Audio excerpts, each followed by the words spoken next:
Nakatuon tayo sa information communication technology, sa internet, at ano ba ang kalagayan ng Pilipinas kung ihambing sa mga kalapit bansa sa ASEAN. Sapagkat sa darating na unang araw ng Enero, meron ng ASEAN Economic Integration.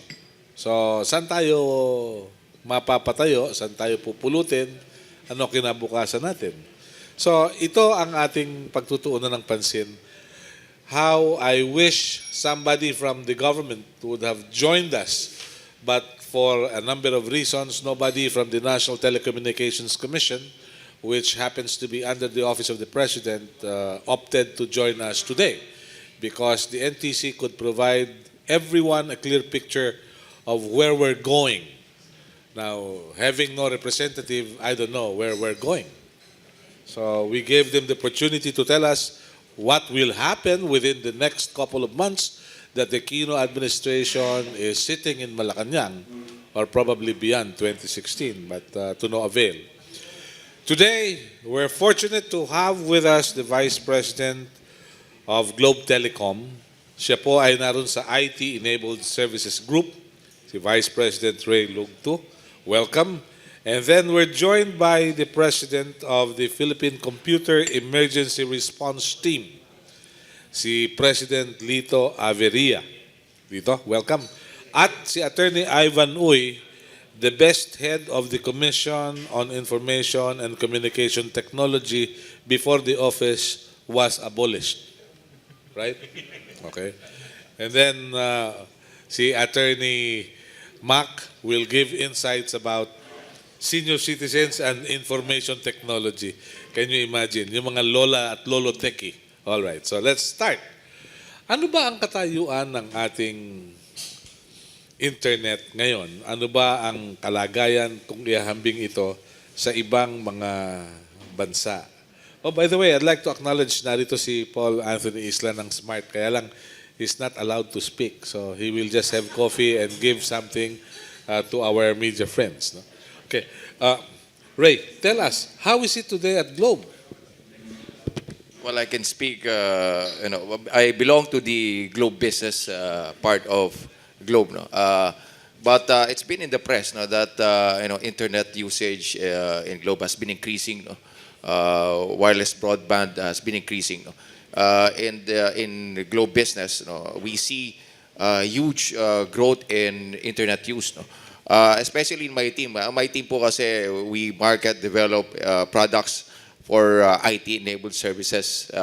So we target small and medium enterprise, no, large companies. And part of what we sell is cloud, no, cloud technology. No. And I was telling the group earlier, no, you'll be surprised, no, and even international agencies are surprised because the adoption of cloud in Philippines is higher relative to other countries, no, like Thailand, Indonesia. It's been reported by many agencies. I'm also a board member of Asian Cloud Computing Association. And surprisingly, marami pong companies, big and small, no, adopting cloud technology. No. It ranges from infrastructure, no, imbis na bumili ng server or hardware, sa cloud na lang lahat. And then also includes application. We also market Google Apps, O365 for email and collaboration. So meron pong demand malaki po ang demand. No? And speaking of ASEAN integration, I think it's going to be critical for companies to have access to services like this. No? Paano they have to be competitive, no? They have to be efficient. So by allowing them to use cloud technology, it saves them on capex, no, magiging opex na lang, no. No, they can be more efficient and productive in a sense, no. Now, are we ready for this? No, I think the internet right now is growing fast, no. Even consumer use is growing fast, no. We have to be prepared, no, for the future, and Globe has been preparing for this. No, we've been continuously implementing 4G in our network. Our network is now 100% 3G and 4G. We are also using Huawei self-organizing network. We're the first to do this globally. So we are preparing for this explosive growth. No? Yes, Ray. Why is it that some people have the belief that what we have as far as internet is concerned is yung Kuya Cesar mode? Napakabagal. Yan. Well, marami factors, no? And one of the factors is mas mabilis tayong gumamit ng data, no? Yung mobile phone penetration ng Pilipinas ngayon stands at 22 smartphones, I mean, stands at 20 to 30%, and it's growing so fast, no? I don't have the rates now, pero it's growing so fast, no? So mga Pilipino, we consume a lot of data, no? We are now the selfie capital of the world, no? Diba? So imagine mo, many Filipinos now taking pictures, sending it over the network, and we are in the top 10 of Facebook users, no? So globally, no? So we consume a lot of data and bandwidth, no?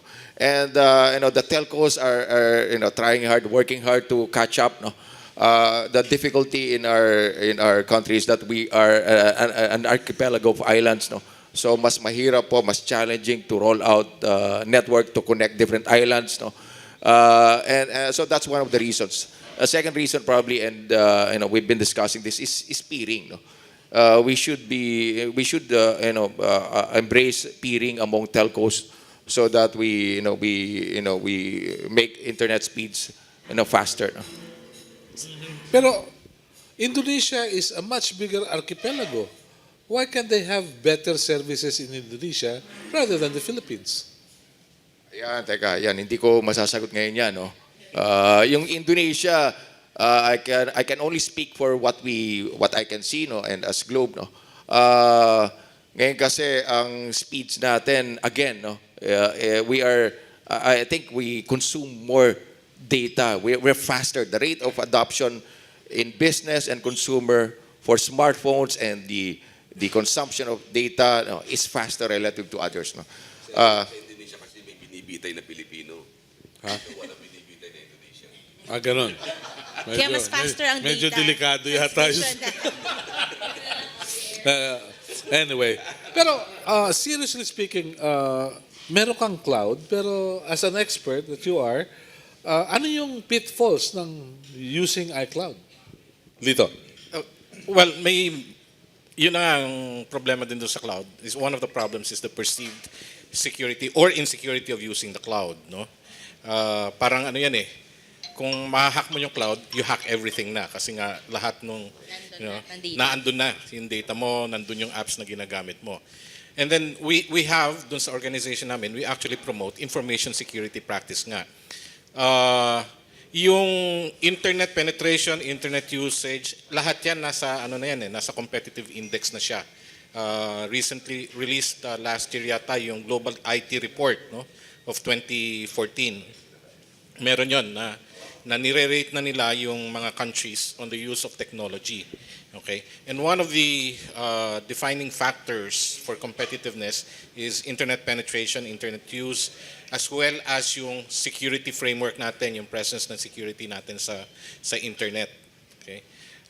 That is hopefully will promote a more competitive environment for the Philippines, especially in the advent of integration among the ASEAN countries. That's what we have to look at.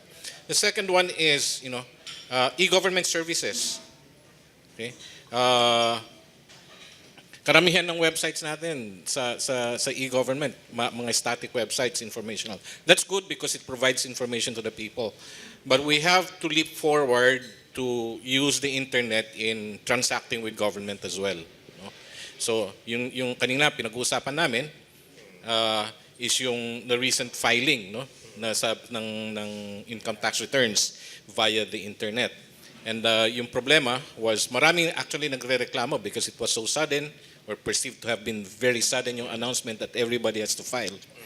Okay, resulting in the BIR issuing another circular extending the period for e-filing, but you actually had to file manually muna by April 15. So it's really funny because you have to file manually, then you have to file electronically at a later time. Doble So ang doble trabaho. filing. No? So yun yung ano, and then news reports came out na yung the ones being blamed is the Filipino for filing late and using the internet together. I actually sat doon sa isang BIR RDO office for 3 days just observing the people, no, who were trying. I myself, I asked for a 1701. Sir, wala na pong 1701. Kailangan no doon sa internet na. Punta kayo doon sa e-lounge. So I went to the e-lounge. Pwede ba magpa-print ng 1701? Sir, bawal ho kami mag-print. Okay?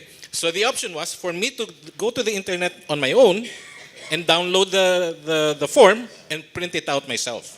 So you cannot input your data online. Merong internet, may BIR internet forms or e-forms, they call it, na pwede nang i-fill up online, but the 1701 hindi pa. So mas maraming trabaho na Mas, gagawin. well, Lito, doble. Lito, hindi kaya ito yung pagpapatotoo sa kasabihan na it's more fun in the Philippines? It's really more fun. Right? Diba? Oh, so yun, yung mga kaibigan, bahagi po ito ng talakayan natin. Let me ask the good lawyer here, Attorney Ivan Oy, bakit may impression that the Philippines is one of the countries with the slowest internet connection per capita to date? You were once with government. ICT. You were once with the government. Well, I don't think it's an impression. It's a reality. It's a reality. And, well, the slowness of the internet, I believe, personally, is not a technical problem. It's a political problem. You have a situation where, you have large telcos who are providers of internet service. However, you have an existing situation where business interests collide. And because of these conflicting business interests, ang na-affect is the general public. So I think the solution is not technical. The solution will have to be political will on the part of the government to come in and to intervene and put its foot down on how it wants to run. Because telecommunications is basically a public utility. And the government's giving the franchise to the telcos. So it should be the government who should tell them, these are the rules, these are how I want it done for the benefit of the country. And if you don't want to follow these rules, your franchise will be affected.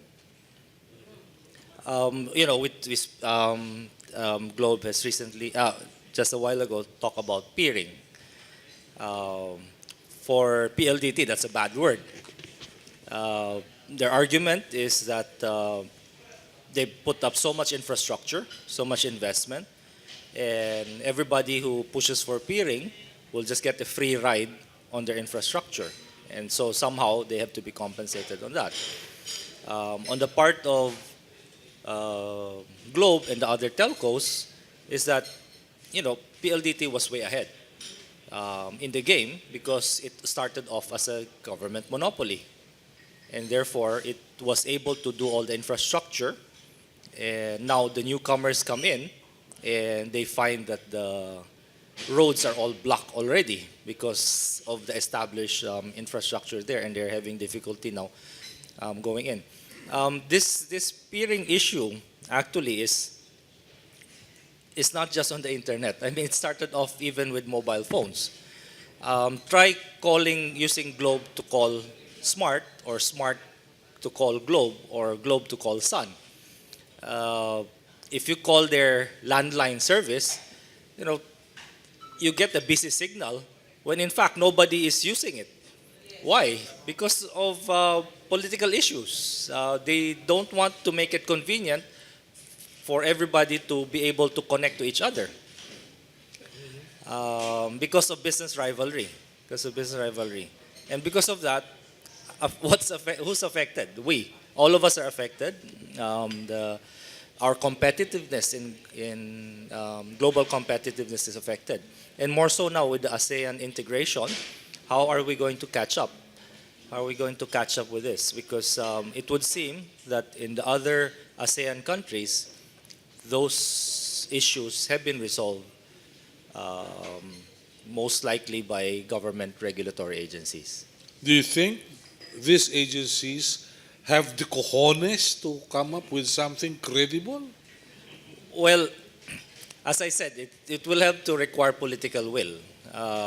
There are allegations that some of our regulatory agencies are captured. So we don't know. We'll have to find out. If that's a valid assertion. But the government is the franchise giver. It's the one that's allowing the telcos to operate, given these certain regulations. And I find it difficult to see why it should be the other way around. The telcos are telling government, this is how we want to operate, and the government will just say, yes, sir. Okay. So that is what is happening now. I believe so. All right. Attorney Mac, how would you define political will? Is there such a thing as political will under the administration today? I don't know how they define political will, ano? But pag sinabi yung political will, sabihin talagang they have to do it. They are obligated to do it under the law without any political consideration. Kailangan talagang gagawin yun. But at present, hindi natin alam ano yung political will na it depends on kung anong side ka nandun, At tulad ng mga nangyayari ngayon, may political will ba tayo tungkol sa political dynasty? Is there a political will to eradicate all these dynasties prevailing in our country? For instance, in the party list, does COMELEC have the political will to eradicate all these bogus party list in the Philippines? We have a party list where the first nominee is nominee A. The second nominee is the wife of Mr. A. The third nominee is the son of Mr. A. The fourth nominee is the in-law of Mr. A. And the fifth nominee is another relative of Mr. A. So if you ask them, ito ba ay talagang party list ng senior citizens? It appears that it is a party list of the family. It's a family party list.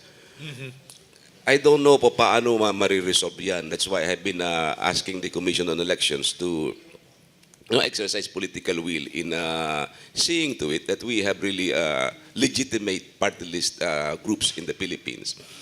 Katulad ng mga grupo, tatanong mo sa kanila, ilan ang member ng iyong party list group? Oh, we have 100,000. Oh, how many in this chapter? Ganito, ganyan. Then the COMELEC apparently is just accepting it, hook, line, and sinker. Okay, so they recognize, they register them as a legitimate party list. Para sa akin, if I were in the COMELEC, if a party list says we have 100,000 in Metro Manila, all I have to do is, okay, tomorrow I'll be at the Araneta Coliseum, fill it up with 25,000 warm bodies, and prove to me that you really have this number of members in your party list groups. Pag gano'n ang ginawa ng COMELEC, palagay ko, baka 10 lang ang matira dyan. That will boost the rent-a-crowd movement. Mahirapan for sila sure. doon. Mahirapan sila doon because every time magastos, pagkatapos yung mga list of voters and the numbers of people who will be going there, siyempre ilalagay mo sa computer yan. Makikita agad na 2 beses yan pupunta doon sa Araneta Coliseum. Okay. Thank you very much. I'd like to ask the gentleman, there's a pending Senate Bill number 50. It's for the creation of the DICT. Magandang pag-usapan ito sapagkat anong magiging papel ng DICT sa oras na ma-establish ito? Will it affect the common internet subscriber from the Globe perspective, please? Well, ako, personally, I agree and support the creation of DICT. We need a chief technology officer, and the DICT that's going to be filled up by DICT. Kailangan po natin ng central agency to understand the impact of ICT nationwide. They have to integrate the investment of each LGU and agency. So mas magiging efficient po tayo, mas liliit po yung yung budget natin for ICT total, no? Well, mas marami magagawa, no? Pag merong DICT. Ngayon po kasi disparate yung mga investment at yung mga system hindi po nag-uusap, no? Nationwide. Kaya yung investment ng isang agency or LGU mag-invest ngayon tapos maluluma, papalitan na naman dahil walang strategy nationwide, no? So it will help, no, if we have a DICT consolidating budget, strategy, no, and technology and innovation in government and nationwide, no. Even connectivity nationwide, no, pwedeng ayusin ng DICT. Paano they will govern, they will understand which agencies, which areas will have slow connectivity, which areas will need this, no. And I think the DICT can work well with telcos and other agencies, no. Yeah. Attorney. Well, I believe it's long overdue. Most of the other ASEAN countries already have, not just ASEAN, I mean worldwide, have an agency that handles the ICT thrust, no, or strategy of the nation, not just for government, but also to provide direction in the private sector. Without such an agency, it sends the wrong signal to the public that the government is not concerned of the importance of ICT in global competitiveness. It's already part and parcel of every competitiveness index that's put out there. And I agree with what Globe has mentioned earlier. Especially government investments in ICT is disparate and disconnected. Everybody's putting up their own IT infrastructure, and quite often they don't talk to each other. So there is no synergy of effort. There is no economies of scale. Just for instance, even just setting up backups, for the large government agencies, they have to invest twice. One for the operation, and then an identical system for its backup. And that backup just sits there and does nothing while the operation's going on. Now, if you have a consolidation of all these resources, each agency can back up each other. Then in which case, you don't have to have duplication of the backup of each agency. Can you imagine you have 100 agencies investing double the IT infrastructure because they invest once for their operation and they invest a second time for each backup. That alone could already translate to substantial savings. Then there is also a need to look at what are the things that you do not have to reinvent. There are a lot of services, a lot of infrastructure put out by the private sector. And if the private sector can do it better, why does the government have to go in, hire underpaid government employees to set up the same system that the private sector is already doing very well and providing it to large companies? Yes. There was once a program called National Broadband. Whatever happened to it? It was scrapped because of alleged corruption. Will it be, re-implemented under the Immaculate Administration?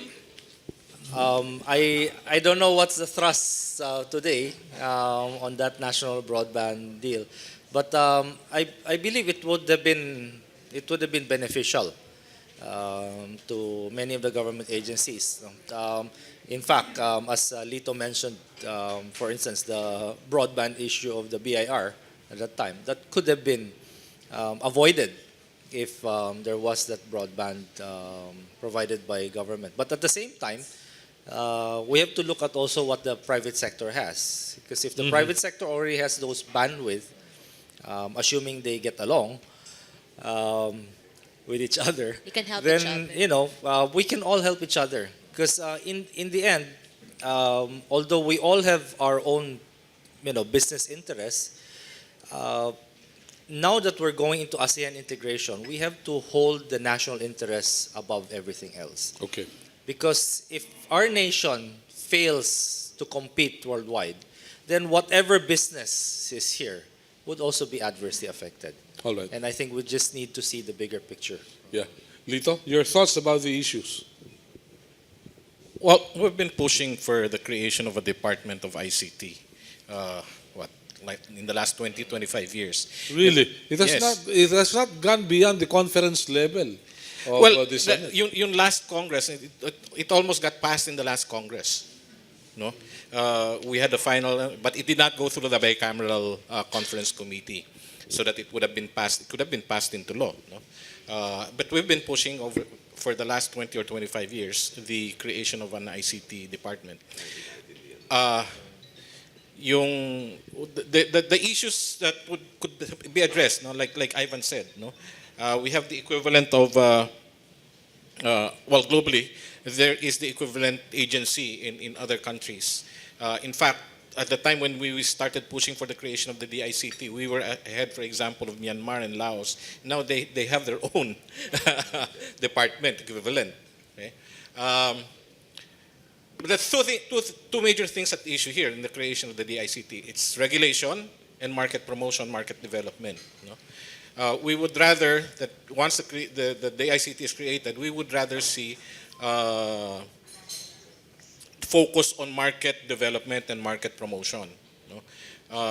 As it is today, we actually have two CIOs in government or two CTOs in government. One is in DBM and the other one is in ICTO or ICTO, the Information and Communications Technology Office. The ICTO crafts the strategies and the plans while the DBM holds the purse. Okay, so they have the so-called MIT program, for example. No, I forget what the M is, but IT and then harmonization initiative. No?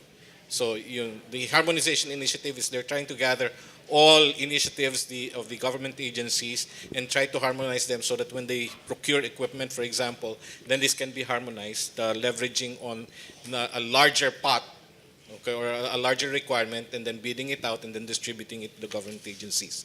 That's the current scenario today. With the DICT, I think this can be very well managed.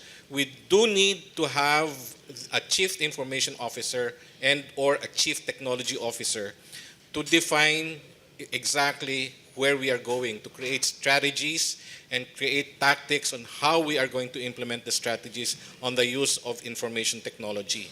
No? So yun ang kailangan. That's what we really need today.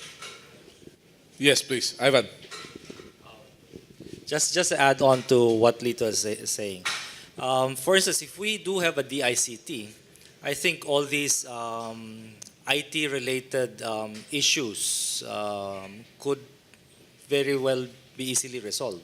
For instance, the problem we have now in COMELEC on what technology should be adopted, and all the bidding on the IT projects. You have an agency, a government agency that does not have IT experts that are currently implementing an IT project, and they have to formulate their terms of reference. So there's no guidance. There is no guidance to them, and so they have to figure it out themselves. And so they hire experts from different areas, but those experts are transients. They're only hired for that period. There is no long-term vision as to how the IT system of a government electoral management body should handle elections. So it's very short-term. After this election, that's it. We start all over again, and that's where the screw-ups all happen. Kind of interesting, no? Napakasaya. Pero, there is the government plan to roll out free Wi-Fi as what they're doing in Manila. Will it be on a national scale?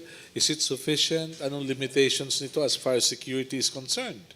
Because we've heard of mobile phone activated bombs elsewhere. Would any of the gentlemen care to share their views? Well, yeah, the problem with that is that the general public would not know whether they're accessing a secure Wi-Fi system or just a hacker who offers free Wi-Fi just to capture your data and your security system. So be careful. Sometimes when you're in a public place and then you turn on your Wi-Fi and you see a lot and then it says free Wi-Fi, you don't know whether that's a hacker who's offering that service. So there has to be a way of determining, of identifying that whether it's a secure site or not. And I'd say maybe 90% of our consumers are not that security conscious. Whether you're talking Wi-Fi, you're talking even on the internet. And so, what? Do you do a massive education campaign on them? I think that would be very unlikely because it will be unending. Because every time you'll have a new group of neophyte users that will be entering into the system. So how do you do a continuing? So there, there will be a need for a central body or agency that can provide guidelines, strategies on how to implement this. Currently, we already have a law creating, for instance, the Data Privacy Commission, the Data Privacy Act, which was signed by the President 2 years ago. That the Data Privacy Commission was designed to provide these types of guidelines on how to protect the general public from unauthorized or insecure internet or data services. No, so I believe that's one agency that should be prioritized. But it's been 2 years and it has not been filled up. It's just an empty law. And, Okay. And there's nothing happening So there. what you're saying, it's not the internet that is Kuya Cesar, it is the government. Did I get you right? It's the government, no? Yes, Yeah, Lito. may I add to what Ivan has? To me, the question also of this free internet nationwide or maybe in a locality is a question also of sustainability. How do you sustain it if it's free? Somehow it has to be supported financially. Now, if it's run by government, then government will have to put in the money to run it. Okay? The objective is very noble, to allow internet access, because the UN itself years ago had declared internet access as a human right. No, and anything that is done, of course, to not implement that, yung free Wi or the internet access to the internet, it's actually an anti-poor, I guess. No, because what we're targeting for that are the ones at the end points. Now, the other challenge is, as Ray had pointed out earlier, we are an archipelago. No, there's so many islands. How do you roll it out? One of the actions that the government had done, as far as I know, is under the Information and Communications Technology Office, under the DOST, is they had tested what they call the technology called TV white space. This one is done in Bohol, and it's showing promising results. In fact, it's being planned for rollout in the provinces of Cavite and Bulacan. No? But I don't know the stage of the project, where it is now. The other technologies perhaps that can be explored, for example, is mobile cell sites, which can be integrated with the existing infrastructure of the two telcos. That's another option.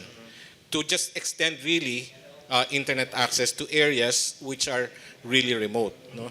The mobile cell site, for example, you can hang it up siguro on top of a coconut tree and it will operate. No? Of course, there are other requirements like power and things like that. Okay? So the issue on the free Wi-Fi access, I think it's an issue also of sustainability. If that is not defined, then that project will fail. How will it affect Globe and probably Smart? Sayang, wala. Ayaw ni Paul maupo eh. Well, yung free Wi-Fi, I think it's a noble and worthy undertaking. No? But I would like to echo the issue on security and privacy. No? Again, it goes back to sustainability. You will have to pour in money to make it secure. No? And I would like to relate this to even the private sector. Even the private sector alone, no, is not spared from security and privacy issues. No, one of the services we sell in Globe is cloud security. No, and interestingly, a lot of companies, even big companies, no, they are being attacked by hackers. No, and the effect is grave. Like financial losses. No. That's private sector. What more giving free Wi-Fi to the public? No? Sir, how does this work, the cloud security thing? Because, of course, as you have said earlier, we have a lot of companies are now interested in cloud computing. So how does this work? Well, different levels of security in an enterprise. No, so there will be perimeter, there will be on-site. What's interesting now, yung merong distributed attack now, no? Ito yung DDoS. No? This is now the attack being waged Distributed attack. Yeah, distributed attack. Denial of service, no? Denial of service attack. Ito ngayon yung nangyayari sa big companies, no? Yung traffic, no? You will be bombarded, your company will be bombarded by traffic para maging down na yung website, no? And it stops the operation of your website. So meron mga threats like this, and that's one of these services we offer. But the attack now is advancing. So we have to be always developing and looking out for some new solutions. No? Yes. Actually, that was what happened to the BIR site, except it's unintentional. Was it built in? I don't think it's built in. Well, what happened was a denial of service, really, because everybody was accessing it all at the same time. Okay, masaya tong pinag-uusapan na to. Just one Yes, more please. add-on. I think before we talk about free Wi-Fi, I think the government has to ensure that we have electricity. I mean, even just such a basic service, Wi-Fi needs electricity. If you cannot provide electricity regularly, even in a capital like Metro Manila, what free Wi-Fi are we talking about? So we will invite Ikot one of these days. Baka pinapaikot tayo, pero hindi naman siguro. Yung anti-cybercrime law, yung Republic Act 10175 at yung Data Privacy Act were put into law in 2012. Meron bang significant changes sa ICT industry due to these laws?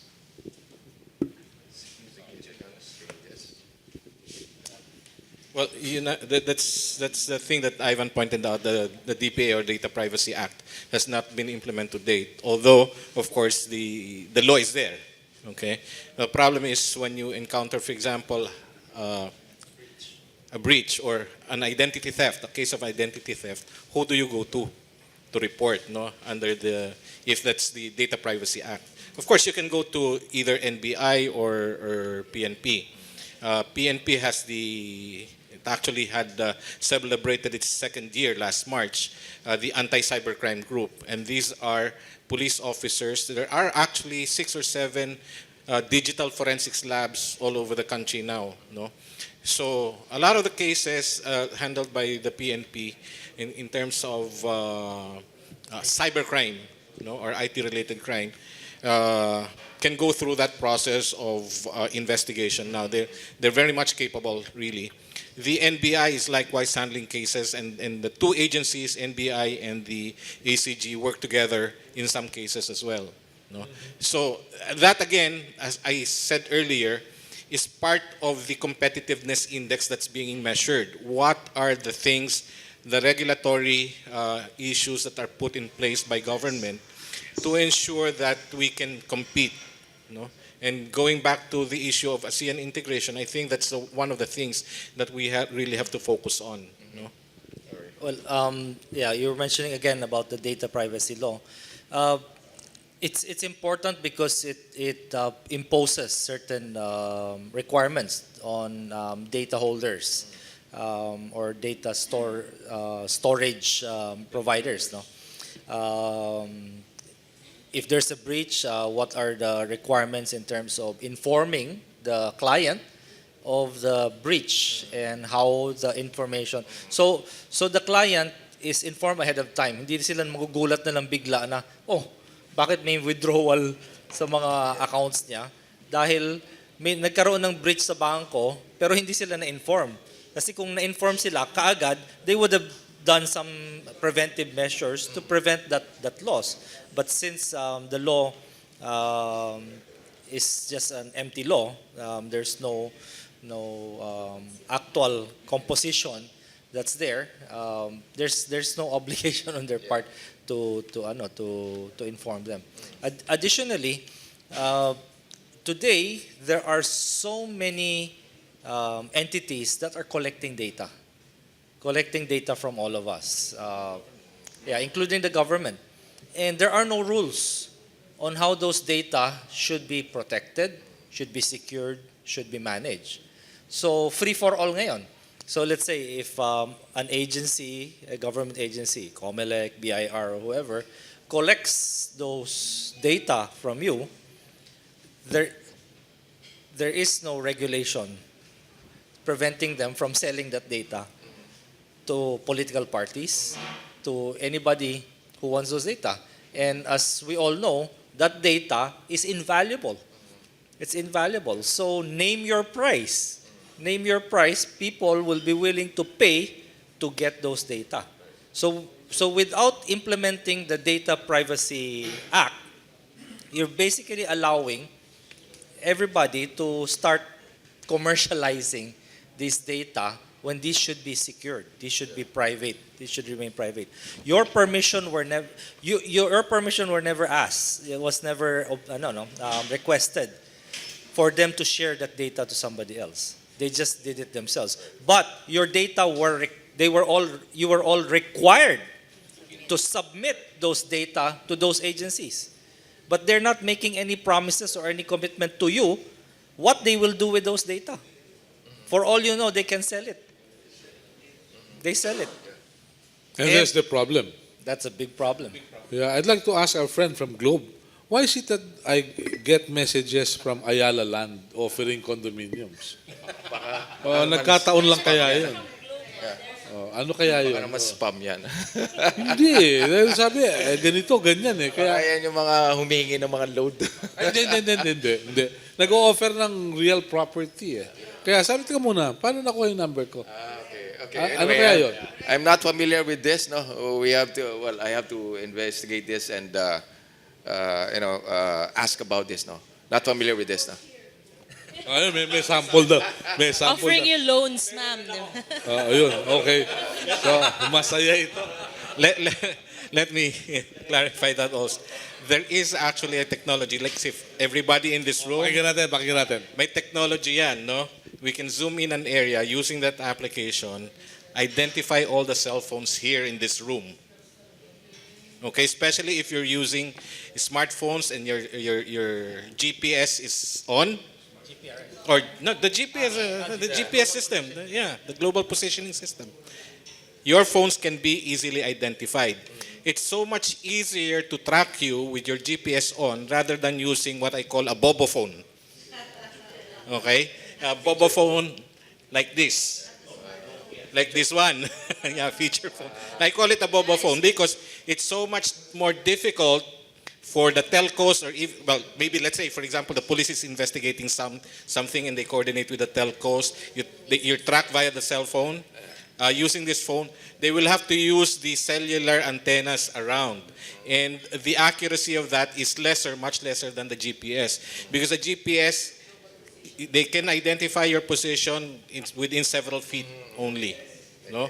So that's why you can receive messages like when you enter Subic, oh, welcome to Subic. Yes. Yeah. Yes, actually. So there's that application that's available. It's freely downloadable. No? Oh, we can do that. Yeah. No, it's freely downloadable and you can identify all the cell phones in the area. You can also measure what we call the mood by the exchange of messages with the cell phones. Meron ganun din. Talaga, ha? That would be fun. Ganun na yun, ha? Yes. What Okay. application is that? Data privacy is that important. So, That's why. Siguro let me add lang, paano we were talking about privacy, data privacy and security. I think data security, cybersecurity now is an important topic as ever. No? And what we're seeing, what I'm observing personally, is that the awareness among the private sector is very low. No? It's very low. No? I think there should be a board discussion, CEO discussion, because it's part of your risk management. Malaki ang potential loss and damage to a company if a cyber attacker steals information, stops operations. Malaki ang impact. No? So there has to be an awareness campaign nationwide, no? Or maybe DICT if that happens. No? But there has to be an awareness campaign. No? Okay, we'll open the floor to our friends from the media. However, may binanggit dito yung ating kaibigang Simon Esberto. Sabi niya, in real life, the telecoms industry has indeed been able to support the internet and data requirements of the most important new industry in the country, ito yung BPOs. Over the last 5 years, the industry has become the country's biggest employer, next to flying voters, I suppose. With over 1 million strong workforce, it is also the second biggest dollar earner. The Philippines is now number 2 in the global BPO industry, just behind India and still growing. Maybe Miriam Santiago will have to say something about this too. Anyway, so yun ang isang punto. Yes, Atty. Mac. I'm just glad na... Yes, please, go ahead. I'm just glad na these gentlemen have opened up some very, very important matters that the COMELEC could possibly consider. Ano? Siguro kung ito mga ito lang, mga advisors ng COMELEC, baka magandang patakbo ng ating Commission on Elections and not on others who are claiming to be the experts in the field. Ngayon ko lang narinig yung mga identity theft, yung mga denial attack. Ano? Siguro dapat yung mga commissioners ng COMELEC, they should get more information from this gentleman. And especially yung magandang sinabi mo, yung sa Privacy Act, where if the person was asked the permission to release some data about himself, you know, in the case of the Commission on Elections, we have all these biometrics, lahat ito, and they are selling this, yung mga list of voters. And I think that's a good point. If the voters were asked permission that their names be released to political parties, especially the precincts where they are now, where they're supposed to vote. You know, these are very, very material or material information insofar as political parties are concerned. And but you know, sa atin, no amount of computerization could resolve our problem in election. Kasi kahit anong uri ng system, kahit anong uri ng voting system, as long as our candidates, especially the losers, do not know how to accept defeat, ay talagang laging masama ang eleksyon. Because there are more losers than winners. And practically all or 80% of the losers will cry out that they were cheated. Kaya yung system, nasisira yung system natin. And of course, maraming mga kalokohan nangyayari.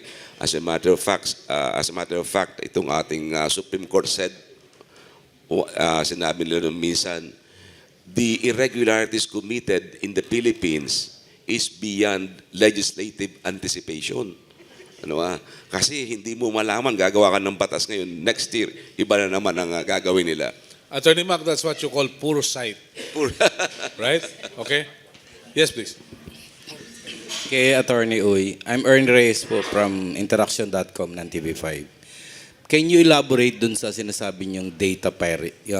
Ninanakaw yung mga data ng personal data, particularly from COMELEC. And ano po ba mga ibang agencies na kumukuha ng data sa amin, sa atin, sa publiko na pwedeng i-commercialize?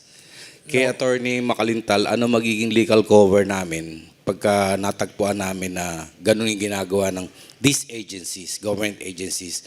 Meron po bang, Attorney Uy, meron bang private sector na nag-collect ng data sa atin?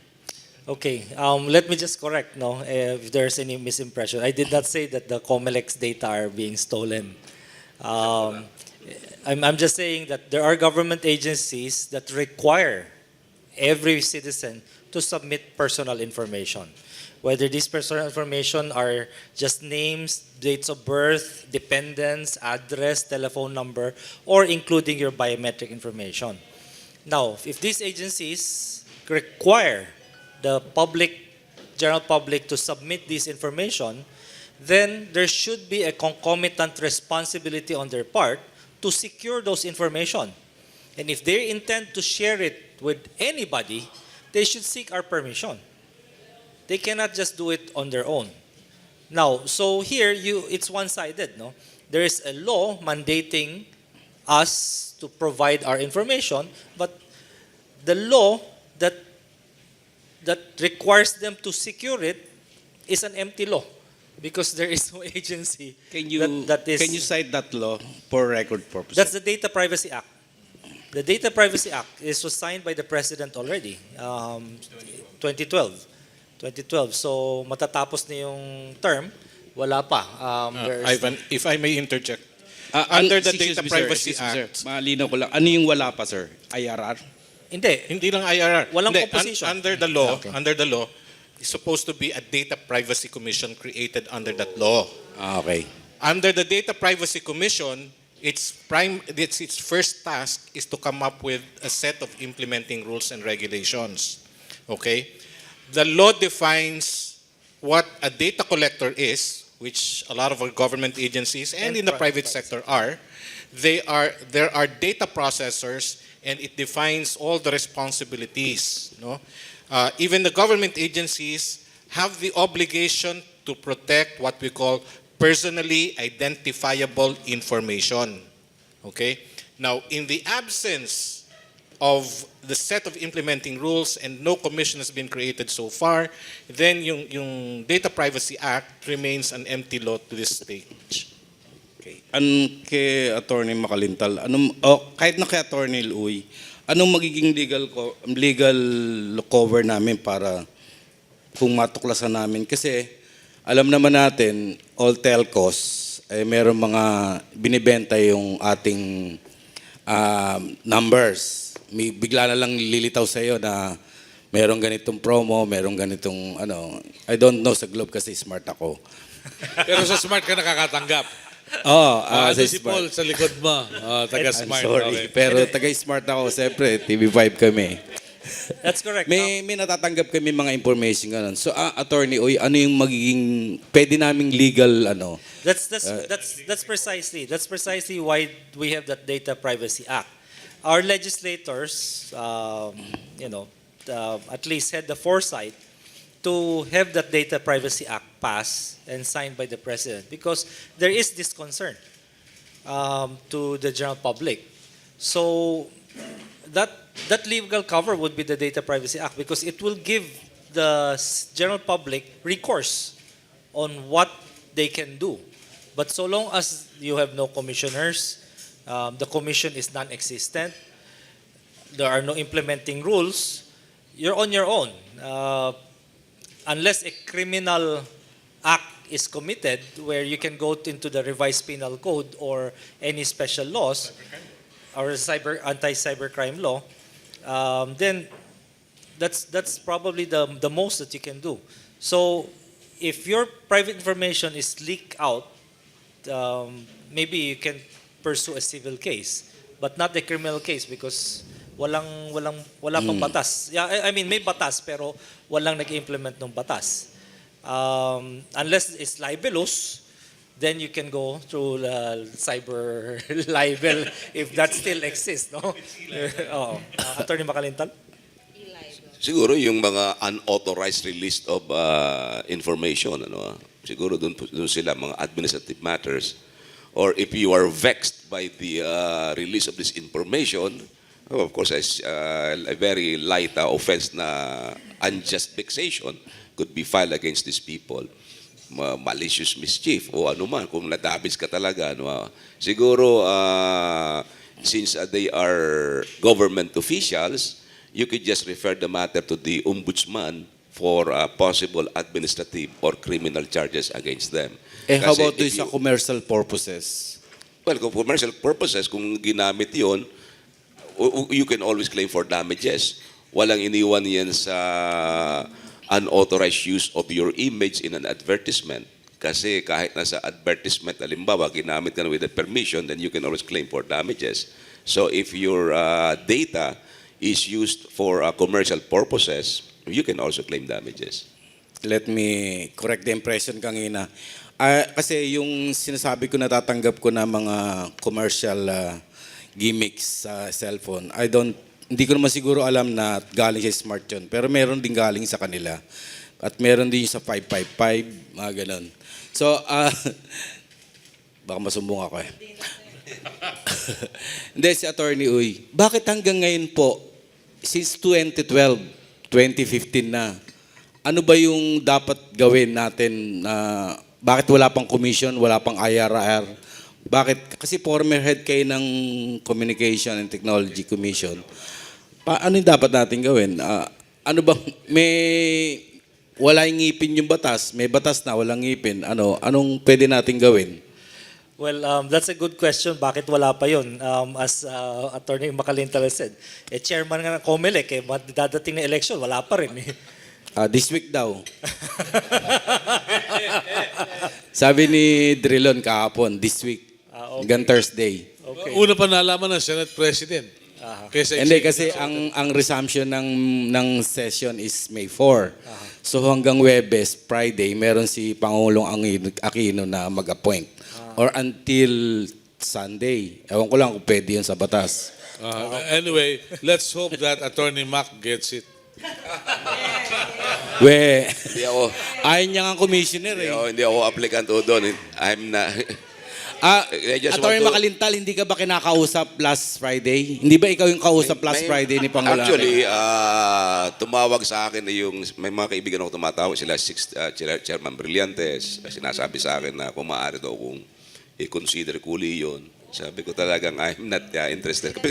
Because ang totoo noon, before Chairman Brillantes was appointed, I was the first one to be called by the President in Malacanang. And sinabi niya sa akin na, pero talagang I politely declined. At ang sabi ko sa kanya, kung pwede, si Chairman Brillantes, yun. And now, actually, 2 months ago pa, kinakausap na ako nila Chairman Brillantes if I could reconsider my Bakit position. si Chairman Brillantes? Hindi ba Siguro kasi siya, tinatanong din sila. Pero talagang ako, I tell you honestly, hindi ko kaya yon. Wala akong management background. Ni wala nga akong law office na sarili. I just work alone. No, kaya hindi ako marunong mag-manage ng tao. Okay? Ernie, Okay, bigyan natin. kitang dagdag na info ha. Isa rin sa pinakiusapan ni Chairman Brillantes si Secretary de Lima. Ang Alam sabi na namin naman yan. ni Secretary, gusto niyang dun sa inyo mapunta. Oo nga, gusto niya sa Senate eh. Oo. Kaya ayaw niya ng 7 years, gusto niya 6 years. Okay? Bakit ba ayaw mo, Attorney Macalintal, matagal nang sinusubo sa iyo yung chairmanship? Hindi sa ayaw ko, hindi ko kaya yun eh. Hindi ko kaya. Hindi, bukod sa hindi ka... Tsaka hindi ako po pwedeng lapitan eh. Hindi ako pwedeng, kahit sino. Ayun pala Even when ako, hindi ako pwedeng lapitan. Ibig mo sabihin, Hindi pwede lahat na sa naging... akin yung... Okay. Oh, done. Hindi, baka ibig mo sabihin, lahat ng naging chairman ng COMELEC nalalapitan? hindi ko sinasabi, pero ang lagi sinasabi ko, ang isang chairman o commissioner ng COMELEC, unang-una, dapat talaga independent. Pangalawa, hindi siya dapat lalapit sa senador o congressman para ma-confirm ang appointment niya. Ako, kung halimbawa ako i-appoint, hindi ako lalapit kahit kayo ng congressman o senador, ng member ng Commission on Appointments. O kung hindi ako ma-confirm, di huwag, di ba? Kung ayaw mo ako confirm, okay lang. Hindi ko naman ina-applyan yan. Pagka ganun ang position ng isang commissioner, ang ibig sabihin nun, hindi ka kapit-tuko sa position. You can work independently kasi wala kang utang sa kanila eh. Bakit ako lalapit sa kanila? Ino-offer ko na nga ang sarili ko, pagkatapos magmamakaawa ako. Pag ikaw'y lumapit ka sa kanila, ibig sabihin, hindi mo alam ang gagawin mo, mahina ka. Mahina kang klaseng official na kailangan mo lumapit sa kanila. Remember, if you are nominated, ang presumption is magaling ka. Kaya hindi ka dapat lalapit kahit kanino. Isa ata si kinukonsider si Hines eh. Paano yan? No ballots available. Parang no plates. O, di ba? Delikado na naman yan. Please, please. Mel Chavez, sa Globe at saka dapat sa Smart Dahil kailangan naming malaman at malaman ng publiko na yung paggamit ng cellphone, katulad sa sinasabi ng taga-Globe, itong cellphone nito, kahit saan mo dadalhin ito, alam kung ginagamit mo o hindi. At alam kung saan ka. Dapat yun ang social responsibility ng Smart at saka ng Globe na ipaalam sa publiko na yung kanilang gamit-gamit na cellphone ay delikadong-delikado kung ikaw ay tarantado. Kung halimbawa, si Napoles, kapatid ni Napoles na si Lim, dapat nahuli na yan Teka muna, bago tayo lumayo. Bakit? Nasa loob na si Napoles Hindi. Sa issue lang, sa issue lang. Ang sabihin kasi dahil nandito yung ating expert na si Evan si Evan Oy, ng ICTO, o dati. Dati, Siya ang nakakaalam diyan kung itong cellphone nito at saka yung taga-Globe na malalaman kung saan ka Lahat ng mga kriminal dapat nahuli na Pero wala silang social responsibility Para huliin yun. Para ibigay sa NBI, okay. ibigay sa CIDG, sa NTC, ang mga impormasyon ng ganito dahil sabi ka Yeah. Thank you. We got your point, sir. Thank you. Kaya dapat kailangan ng Smart at saka ng Globe na meron silang responsibilidad sa ating mamamayan na tutulong sila dahil pera ito, billion ang Thank you. Okay. kanilang... We got the point. All right. Doon muna sa mukhang parang magiging makapili pa yung telcos pag nagkataon. Well, just a quick reaction. There are liability issues on the part of the telcos that if they reveal those kinds of information, baka sila naman mademanda. So there has to be a balance, no, on that, and that will probably have to be the role of government to come in on how to strike that balance. Okay. Magandang umaga po, si Jerry Kibilan po ito. Maganda po narinig ko na sinabi ni Atty. Ivan Oy. And it brought to mind what I've been reading a lot about regulatory capture. The businesses buy their franchises, everything that will make their businesses grow bigger. Kaya, si Manny Pangilinan, why doesn't he want to become president? He controls the president. Parang gano'n, ang lumalabas. So all the way, when he is in business, he controls government through regulatory capture. Will you please explain that further? Regulatory capture. Well, that issue of regulatory capture is common all over the world. In fact, in many of our conferences in the ITU, in the International Telecommunications Union, which is the UN body that governs the telecommunications, that has often been taken up. And it's really quite a challenge, especially if you have a weak government and very strong economic interests that involves itself, no, in the political process. Because let's admit it, no, the economic leaders determine to a certain extent our political leaders. And our political leaders also depend on the economic leaders to not only get into power, but to stay in power. There are some presidents who do not toe the line.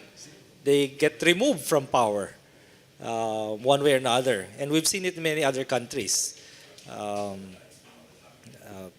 So it's a global reality.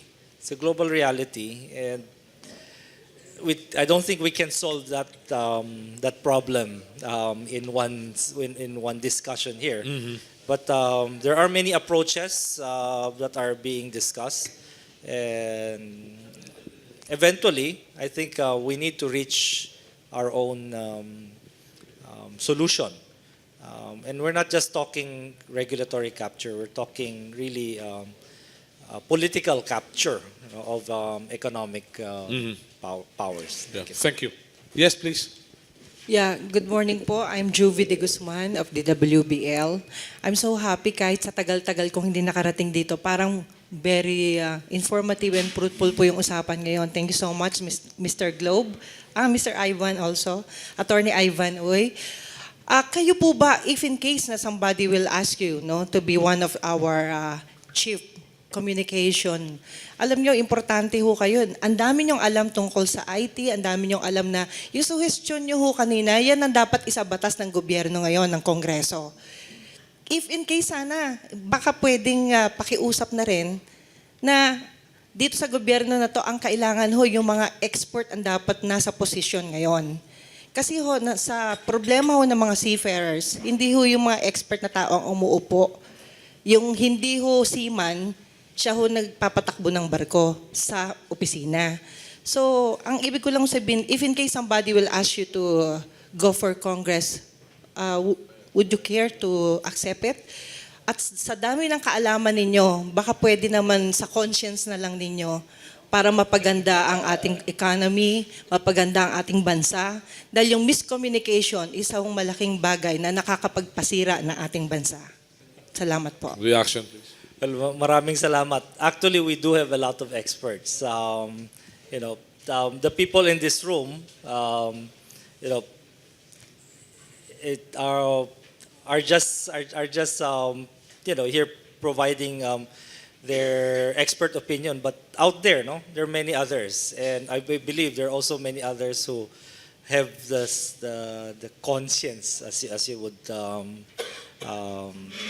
describe it, to do public service.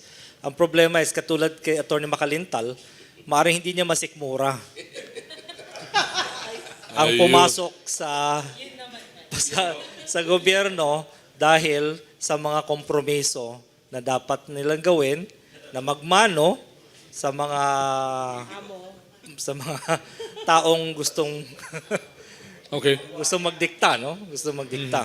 And I believe, with 100 million people in the Philippines, there are a lot of principled individuals who are very competent, who are very dedicated, and who are honest people who can serve the country. Unfortunately, our political system is set up in such a way that perhaps it's a disincentive.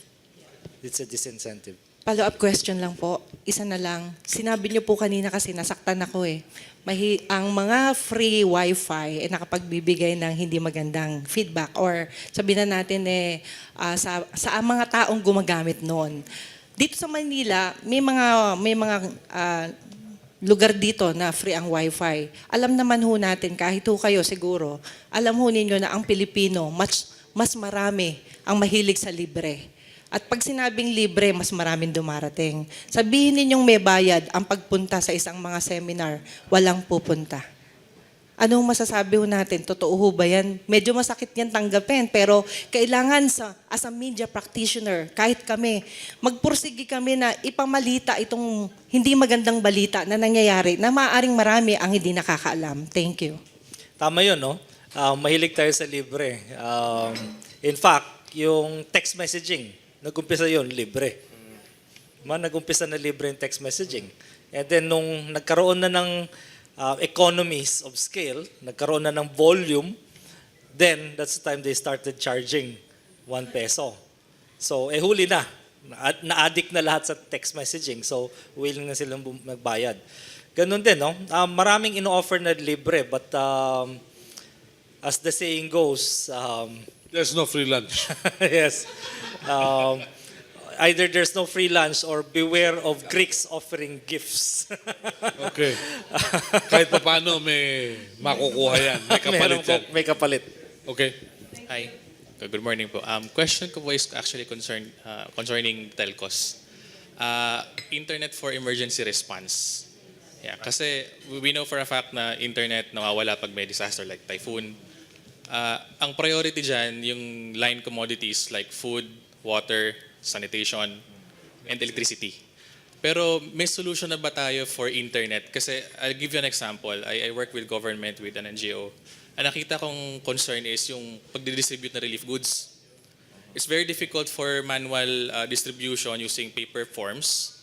And sa NGO side naman, we're already using cloud for distribution of relief goods, etc. Pero yung government, ano pa rin, paper-based. So transparency side, walang transparency, to be honest. So paper-based, nawawala yung mga relief goods, nawawala yung records. So may solution ba tayo sa telco side? Kasi alam ko sa government wala. May solution ba sa telco side for emergency internet services for disaster? Sa government.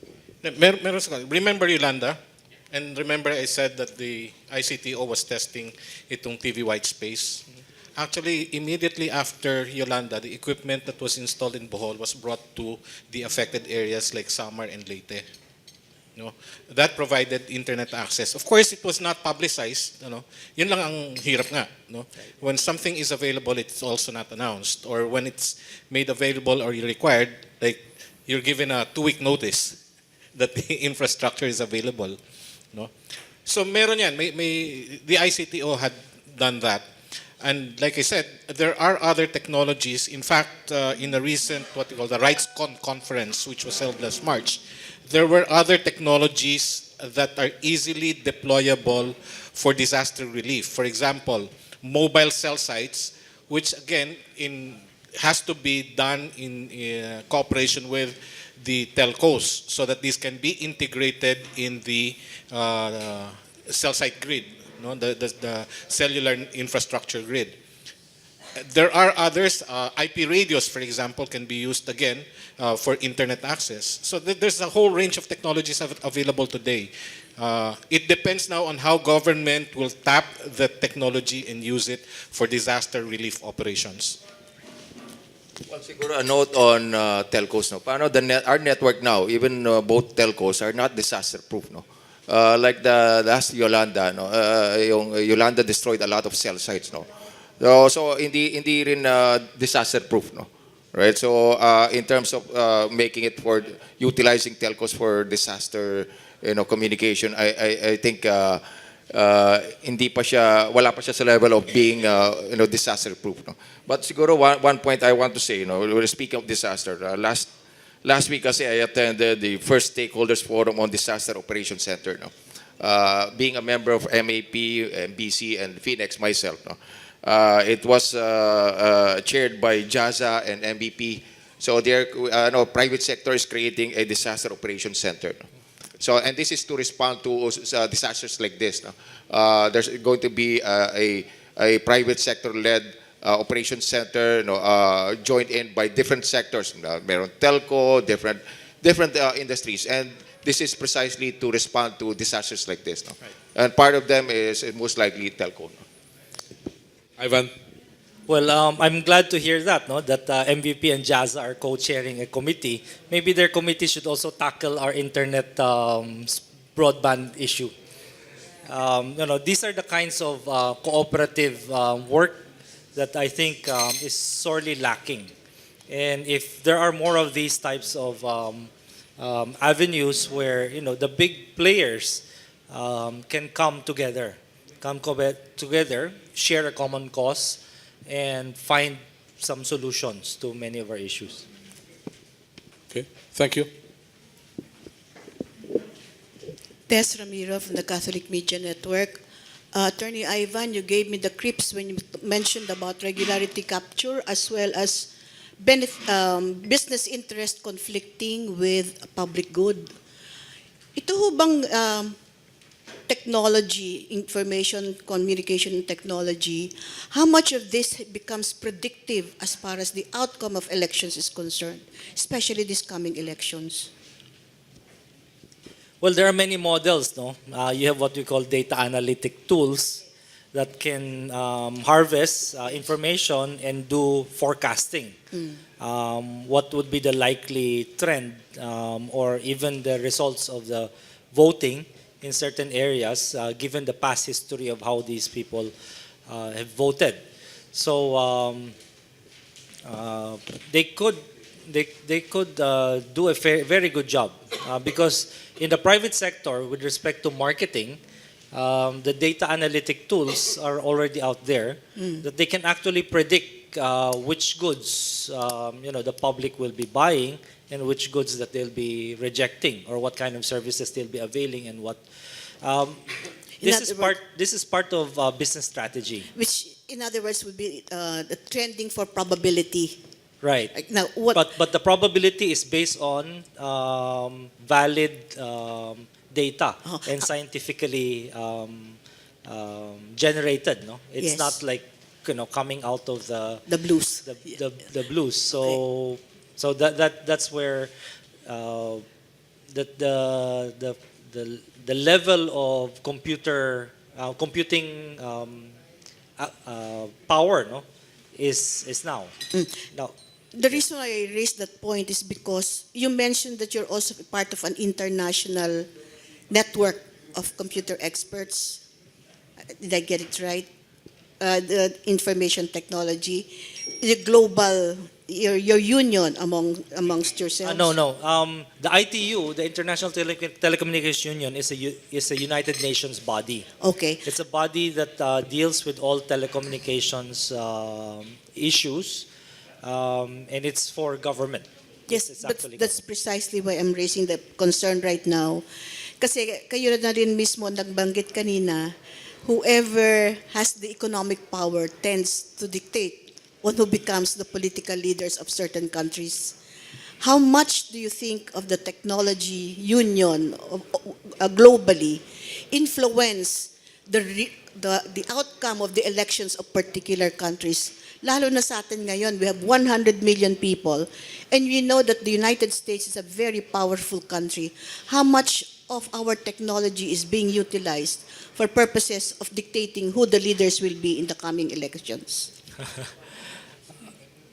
Well, that really depends on which country you're talking about, and which country is trying to influence. I mean, for instance, in the Philippines, considering our position in the global arena, I'm sure the large superpowers, China, Japan, the US, all have an interest on who our leaders here will be, and let them fight it out among themselves. But we as citizens and part of the voting population have to be very aware of how all these things play out. But in the end, it's still our votes, no? It's still our votes that count, assuming they'll be counted. Yun ang kulatilya. Yun ang kulatilya. Okay? Yes, please. Yes, Ignacio D. of the Daily Manila Shimbun. Mr. Lugtu, you said that internet penetration is 20 to 25%. Is that correct? Hindi po, 37 based on the latest report of Internet Society. Yes, what does this figure compared with from 5 years ago? Okay. I don't have the figures now. But it has grown significantly. It has grown significantly. No? So from the 5 years ago, I think it's a lot less, no? Probably 20%. No? Right now, it's 37 based on the official records of the Internet Society. No? Baka meron ka dyan, sir. According to the Joint Foreign Chambers of Commerce, this is the latest, it's 37.0%. This year. 100 Yeah, this year. inhabitants. Yeah, this year. No? Right. So that would mean, sir, that 1/3 of the Philippines does not have internet service yet. Two-thirds. Yeah. And my second question, either to Mr. Lugtu or Mr. Averia, you said that it's the heavy use on data that is slowing down the use of traffic and cellular phone services. But lots of people are, I think, 90 to 95% of those owning cell phones are those using not smartphones, but only for data and for text. Yeah. So do you mean that telcos would have to build more facilities, or the government will have to build more infrastructure so that all this traffic will be moving at a faster pace? Well, Globe is continuously upgrading. No? Right now, as we speak, no? We are continuously upgrading our network to 4G. No? And yes, that's true, sir. The usage of data, using smartphones has been increasing. Again, this is because of our hunger for data. Yung mga social networks, social media, it's a big thing among Filipinos. Yeah, internet penetration today is largely it's directly proportional to the sales of smartphones and tablets and phablets. So that is increasing, but the 37% or the remaining 63% non-users is also consistent with the global statistics. That's why a lot of the companies are really targeting the 2/3 of the global population for internet access. Here in the Philippines, the use of smartphones are really concentrated on connecting with people via social media. But maybe what we have to look into and develop a market for is, again, developing applications for commercial purposes and even the delivery of basic government services. Maybe we should look into that because, going back to the topic of ASEAN integration, if we don't do that, again, we will lag behind. Yes, my last question. Either one of the three gentlemen at the table who are in ICT, what would be the target for the Philippines under the next administration to raise internet penetration in order to be competitive in the global business atmosphere, not only in the ASEAN?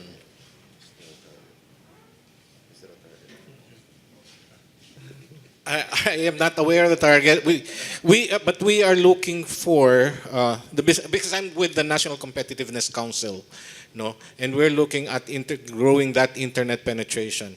One way is the free internet, at least, or the free Wi-Fi. At least that will give an opportunity for the others to learn how to use the internet as we go along. But then again, my question is, how sustainable is that project of government? So it has to be funded. Then the next one that I'm looking for are applications, especially for business. How do we connect with our neighbors in ASEAN? How do we, for example, in shipping alone, in import and export alone, can we use the internet now for transacting with other countries in terms of exports and imports? I know that there's a project, for example, with our Bureau of Customs, the National Single Window, and that's been going on for ages. I don't know what stage it is now. Nung araw, meron yung 1998, I worked on Asikuda, but that's passé already because it's not internet enabled. But today we have the internet, so I don't know if government is looking into that as well. Maybe government should really push that national single window project. There are other projects in government that can push. And just mentioned by Attorney Ivan is the use of the cloud. But of course, using the cloud, we have to look for a balance again. So there are applications and technology solutions that we can use and push for competitiveness among the ASEAN countries, especially when we get integrated. Ivan? Well, we all have to look at the ASEAN integration as a very big challenge to all of us. We all have to work together. So we should not just be looking at government to do the things that we want for our country to be competitive. The private sector also has to play a very, very major role in this, and it would be good if our country can really be united in seeing that we now have a common challenge, and we all need to work together to ensure that we would be competitive in the next decades. Otherwise, as they say, if we don't sink together, we'll sink individually. I think the thrust of the private sector in ensuring better internet penetration is also good for business. Because of course, the more customers they have, the better their revenue is. But I believe that uh, we need to get our act together. Our act is so disparate.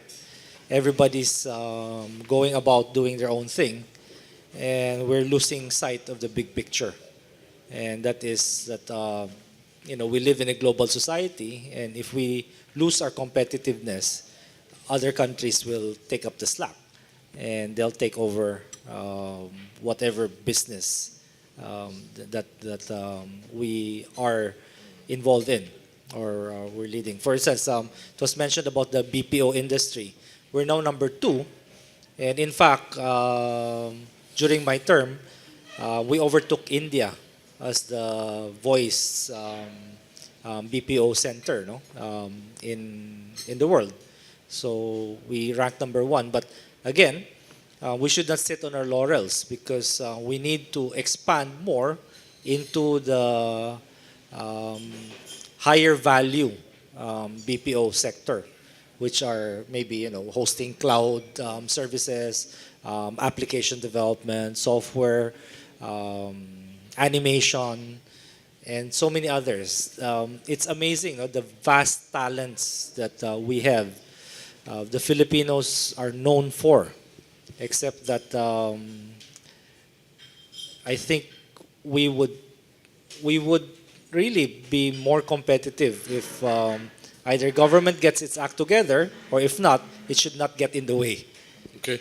So are you saying, sir, that when we entered ASEAN integration, when we signed this agreement, that we underestimated the value of having higher internet penetration in the Philippines? Because from what I've been hearing now, it seems that it's not a top priority to raise internet penetration, for example, to 60%. Well, I don't even know if government has an ASEAN integration coordinating committee or something that ensures that all the government agencies are working together towards that. I know that all the different ASEAN countries have committees that are preparing their countries for ASEAN integration. But the Philippine government, I'm not aware if there's any. There is, I think the closest is the National Competitiveness Council. Yeah, okay. Attorney Mac, yung agenda. We're also joined by Dante Jimenez of the VACC. May mainit na balita, ibabalita sa atin. Yes, Attorney Mac. Konting segue lang from a topic na interested ang youth to a topic where the seniors are also interested. Alam niyo kasi, a lot of senior citizens do not know yung benefits nila. For instance, 5% discount sa electric bills. Maraming hindi nakakaalam yan. 5% discount sa water bills. And 5% discount on grocery items not exceeding 1,300 per week. Ngayon, marami dito, because they are not aware of these discounts, they do not claim. And so these are discounts which I referred to as unclaimed senior citizens discount. Magkaroon lang tayo ng base na 50,000 senior citizens, halimbawa, na hindi nakiklaim nito out of 6.5 million senior citizens. Sa akin, kung meron tayong 50,000 senior citizens na hindi makiklaim ng 5% discount sa grocery items, we would have a total of about 260 million pesos or 156 million pesos per year na unclaimed discount on grocery items. Sa electric bills, yung 5% on 100 kilowatt hours, which at 55 pesos per kilowatt hour, mga 50,000 na lamang na senior citizens ang hindi nakiklaim yan, we would have an unclaimed discount of 33 million a year. And for water bills, yung 5% on 30 cubic meters, yung mga unused or unclaimed senior citizens discount will amount to 51 million a year. And if you total that, yung 156 sa grocery items, 33 sa electric bills, and 51 on water bills, we will have an unused senior discount of close to 240 million a year, which is more than enough to build homes for the aged or hospital or medical facilities for the seniors. And more than that, if a senior citizen could just waive 1% of the 20% that he is claiming on food and drinks at an average of 100 pesos a day.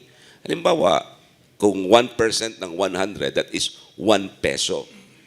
And let's say 500,000 na lang of the 6.5 million ang magwi-waive ng 1 peso a day. We will have a total of 15 million a month or 180 million a year kung magwi-waive lang ang senior citizen. And if we add this together, ang 240 million with 100, yung ating 100, ilan ba yung isa? 240 million plus 180 million, we would about have 420 million yearly common fund for the senior citizen. Para sa akin kasi, I want to have a common fund for our senior citizens. With this common fund being waived by the senior citizens or the common fund coming from the unused senior citizen discounts, napakalaking halaga niyan. And I've been going around the other day, I was the guest speaker ng Employers Confederation of the Philippines, and they are supporting this proposal.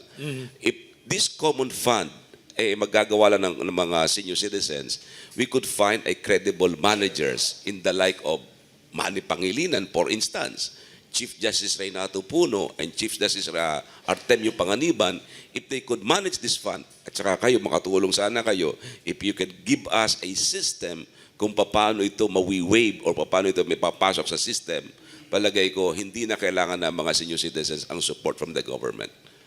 Very well. Okay, maganda to. Okay, speaking of senior citizens, sandali po sir. May isa pang balita rito tungkol sa senior citizens na dinimanda sa ombudsman. Pakiabot nga po ng mikropono natin. Very briefly, si Commodore Dante Jimenez. Magandang umaga pa. Sige po. Atty. Romy, my best friend. Okay. Ito, concern mo rin to. Mga veterans to ng armed forces, ng mga veterano ng World War II, PEFTOC, etc., etc. This morning po, about 10 major veterans groups under the Veterans Federation of the Philippines filed a plunder case, malversation of funds, graft and corruption, corrupt practice, and violation of Government Procurement Reform Act, totaling to more than 559 million unaccounted veterans fund na findings ng COA. May COA ng findings po ito. So this morning, napakaaga, Atty. Mac at mga kababayan, about mga 100 ng mga veterano, wheelchair yung iba, at talagang siguro because of their concern sa mga veteranong nawawala na, nauubos na, talagang hindi nila matiis na mag-file sa Veterans Federation Philippines headed by Colonel Emmanuel de Ocampo et al. So this morning po, nag-file ang mga 10 groups of mga veterano at saka VACC with CCW. Ito po final namin sa Ombudsman. So I hope and pray na hindi naman ito makakalimutan ng mga senior citizens at ng ating pong ombudsman dahil talagang very touching yung site po doon. I have to come from Masbate and ako kasi isa sa mga signatories sa VACC para formally ma-file na ang complaint. Ano yung mga unclaimed benefits? Ang dami. Unclaimed pensions? Oo, ganoon. Ang dami. Against the Federation of Veterans Federation of the Philippines. Headed by Colonel Emmanuel Sinong de Ocampo. sinong idinimanda ninyo? Veterans Federation of the Philippines? Yes, unaccounted to. May COA findings na. So, kaya ako na late galing pa ako ng ombudsman at mainit pa to. At talagang sabi ko kay Melo, I have to share this with the media, with some of you guys. Thank you. Thank you very much. All right, bibigyan po kayo ng kopya. Ano po yung tanong natin? At magpapaalam na tayo. Wala tayong pananghalian din eh. Let me buy you a lunch, ha? Wag na po. Okay lang. Thank you very much. May discount kasi kayo eh. Maraming pong salamat. Andy Ilustre po ng National Union of Senior Citizen and still very active in the media practitioner. Kabayan, thank you. Sige po, go ahead. Total, pag-usapan na lang itong mga bagay-bagay na ito. Isa lang ang aking masasabi. Paano po ba kaming mga senior citizen na mga more than 7 million makakatulong sa ganitong gawain? We have the wisdom, we have the time, we have the talent. Make use of us. We are available. And one more thing, tama ang sabi nyo, magsama-sama tayo. I hope bago tayo magtapos, babasahin natin, iniibig ko ang Pilipinas. We will do that. Okay. Salamat po. Thank you very much. All right. I guess wala tayong pag-aawayan sa pagtutulungan natin. So, mga kaibigan, final statements from our guys. Anong aasahan po ng taong bayan sa internet, sa IT, at iba pa? Let's start with Globe. Well, kanina, taking off from the points of Atty. Ivan and Lito Averia. No? So, yung private sector, we need private sector to be competitive in the midst of the looming ASEAN integration. And what Globe has been doing is really to develop and promote different services. Sabi nga kanina ni Lito, we need applications, no? To drive internet use among businessmen and businesses, may it be small and large enterprises. So kami sa Globe, we have been developing applications over the cloud to make our businesses more competitive and efficient. We have been developing applications. There's a concept called Internet of Things, no? In the medium term and long term, marami na pong magiging objects that will be connected over the internet, and this will be boosting productivity globally and also in Philippines. So we need all of these drivers to help our businesses locally. No? Thank you very much. Lito? Well, let's take advantage of the internet for competition, no? Especially competition amongst our ASEAN neighbors. Kasi nga, by the end of 2015, the integration would have been implemented. Again, I would like to stress the development of applications, whatever that is, for businesses, even for individuals. There is such a thing as business intelligence, business analytics. We can use that to foresee and see things in the future. Likewise, we should encourage even the small businesses to use the internet. But for us to be able to do that, it requires the development of the physical infrastructure. We have to have the bandwidth, we have to have the services of the telcos, we have to have the services of what we call internet service providers. But for all practical purposes, yung ISP providers, yung telcos na rin, no? So, but we have to really look into proper regulation to spur development of the technology infrastructure. Ivan? Well,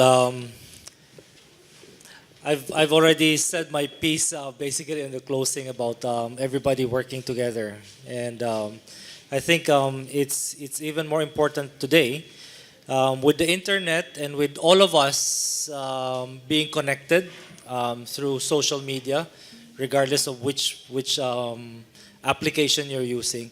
I think all of us have now a voice. In the past, our voices have been stifled because we had to speak through representatives in Congress. But with the internet now, I think our voices can be heard even without those representation. And it's important that we have to tell our politicians who's the boss. And this should not be just empty rhetoric, no, on the part of the politicians. I believe that today's democracy is entering into a new phase. Truly representative democracy, where the people's voice can be heard directly using the internet. And I think we have to take advantage of this to let our officials know our sentiments, and that our country have to be competitive. We have to solve a lot of the problems, and if government is a hindrance to that, I think the citizenry should take a more proactive stance. Thank you very much. Dalawang bagay ang natutuhan ko sa pagtalakay ng mga issue ngayon. Una, tatanda rin kami. Pangalawa, tatanungin ko sana si Paul saka si Ray, may nabibili ba bang 3210 at 5110? Para ligtas tayo. So I'd like to thank everyone who took time out. Paul, pakilabas mo na rin ng statement at kay Dante, kalat mo na rin. So thank you very much for taking time out to be with us. Kinumbida ko rin si Bill Luz, who's in Mexico pala. Kaya sumagot sa akin, kaya mabuti na dito ka. Thank you very much. Next week, we will talk about the state of Filipino labor. It's about Labor Day. We'll have ILO and the Department of Labor and some trade unions with us. Thank you very much.